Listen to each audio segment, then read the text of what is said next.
This time we are taking you to Queens, New York. Not Manhattan, not the fancy penthouses. Queens, the part of New York where the subway shakes the walls, where front doors have iron gates, and where a kid with nothing but a dream and a sewing machine can change the entire world of fashion. Picture this. It is 1979. You are 10 years old. Your parents just split up, and your whole life cracks in half. Your dad walks out, the money is gone, and your mum, Margot, a woman from Trinidad who came to America looking for a better life, is now working 3 jobs to keep food on the table, hauling bags at the airport during the day, typing letters at a bank at night, whatever it takes. You move into your grandma's house in a neighborhood called Hollis, Queens, and something wild is happening right outside your front door. Hip-hop is being born. Run DMC lives on your street. Salt and Pepper is around the corner. The music is loud, raw, and electric. The style is bold and loud and proud. But here's the crazy part. Not one single fashion brand in America is making clothes for the people who made this whole culture. Nike will sell to you. Tommy Hilfiger will take your money. Ralph Lauren will let you buy the shirt. But none of them are making something that says, this is yours. This was built by your hands. This came from your streets. You are dyslexic. School is a war every single day. Words jump around on the page like they are running away from you. Teachers think you are lazy. Kids think you are dumb. But here is what they do not know. Your brain works different, not worse. You see patterns other people miss. You notice things other people walk right past. And your eyes see something nobody else can see. A huge gap, a massive hole between what hip-hop kids want to wear and what the fashion world is selling them. That gap is worth billions, and you are the only one who sees it. His name is Daymond John, and he had 86,400 seconds every day to turn $40 of fabric into one of the biggest fashion brands in history. This is 86,400 Stories, episode 24, for us, by us. After school, Daymond got a job at Red Lobster. Waiting tables, 7 days a week, double shifts. He was not embarrassed, not for 1 second. Every plate of shrimp he carried was one step closer to the real plan. Every tip he pocketed was money for fabric. Every double shift was fuel for the fire burning inside his chest. His mom taught him how to sew, not the fancy kind you learn at fashion school, kitchen table sewing. The kind where you sit down with a cheap needle and some leftover fabric and you make something from nothing with your own 2 hands. She did not know she was teaching him how to build an empire. She just thought she was teaching him a useful skill. But that sewing machine became the most powerful tool Daymond John would ever own. In 1989, Daymond and his best mate Carl Brown spent $40 on a roll of fabric. They cut it into 80 wool hats, the tie-top hats that every rapper on TV was wearing.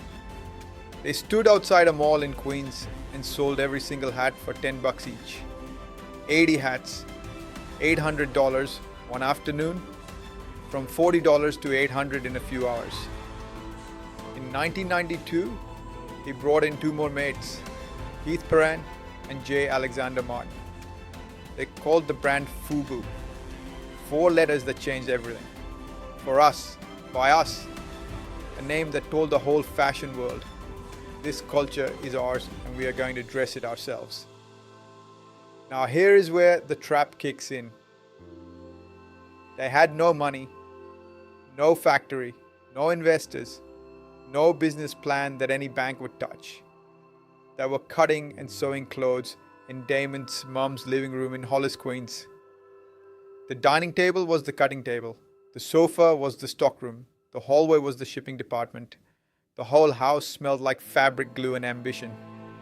They could not even afford to rent a tiny booth at the biggest fashion trade show in America.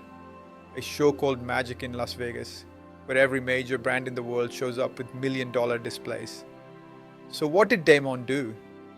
He talked his way into the building, walked the aisles with a duffel bag full of samples and a photo of LL Cool J wearing FUBU, and showed his stuff to any buyer who would give him 30 seconds.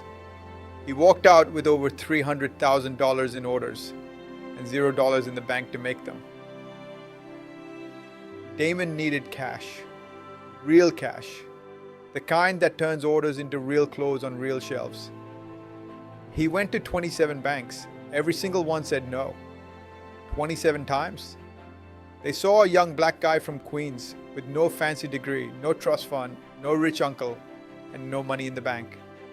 And they all said the exact same thing. Too risky. Not enough track record. Come back when you have something to show us. Door closed 27 times. Can you imagine that? Walking into a building with hope in your chest and walking out with nothing 27 times in a row. That was his silent grind. Every no, every slammed door, every banker who could not see what was coming.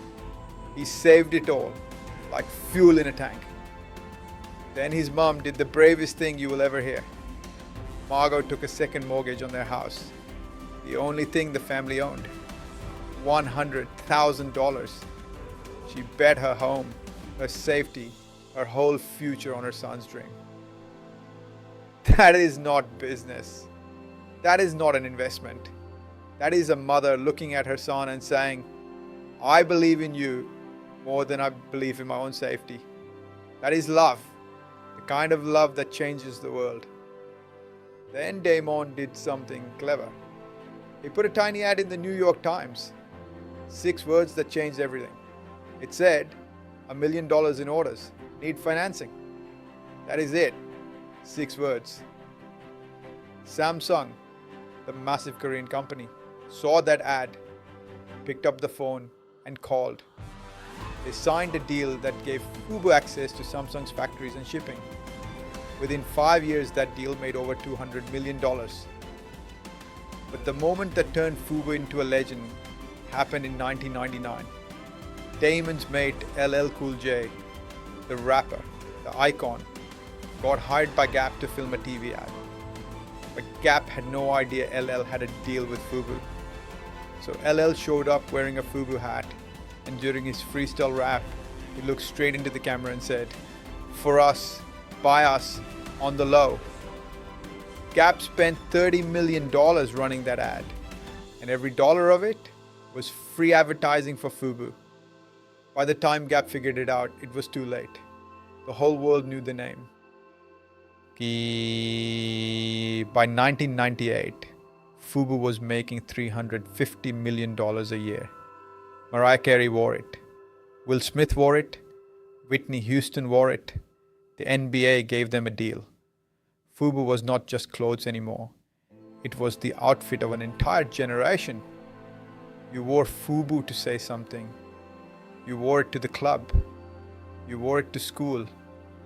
You wore it because it meant you were part of something real. Something that came from the streets, not from a boardroom in Paris. That is the ultimate vision. Daymond did not just make clothes. He gave a whole culture its own look. He told millions of young people around the world, you do not need to wait for some big fashion house to notice you. Dress yourself. Be proud. For us, by us. Over its whole life, FUBU made over $6 billion in sales. $6 billion! From $40 of fabric and a mom's living room in Queens. That is the ultimate boss move. Then in 2009, something totally new happened. Daymond walked onto the set of a brand new TV show on ABC called Shark Tank. A show where everyday people stand in front of a panel of millionaires and billionaires and pitch their business ideas hoping someone will invest.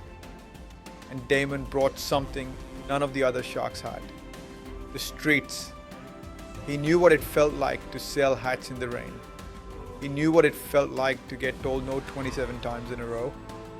He knew what being broke smelled like, tasted like, felt like at 3 in the morning when the bills are due and the fridge is empty. because he had lived inside it for years. President Obama named him the Presidential Ambassador for Global Entrepreneurship. The kid from Queens who could barely read because of dyslexia was now helping the US government teach people how to build businesses. Today, his net worth is about $350 million. He has put money into over 100 companies through Shark Tank. His books, The Power of Broke and Rise and Grind, are like Bibles for young people who want to start something from nothing. So now I have to ask you something. What is your excuse? Daymond John grew up with a single mom who carried bags at an airport. He could barely read because of dyslexia. He served food at Red Lobster for years. He sewed clothes on a dining table. 27 banks looked at him and said no. His mum put her house on the line. The only thing the family had, because nobody else believed in him. And he turned $40 into $6 billion.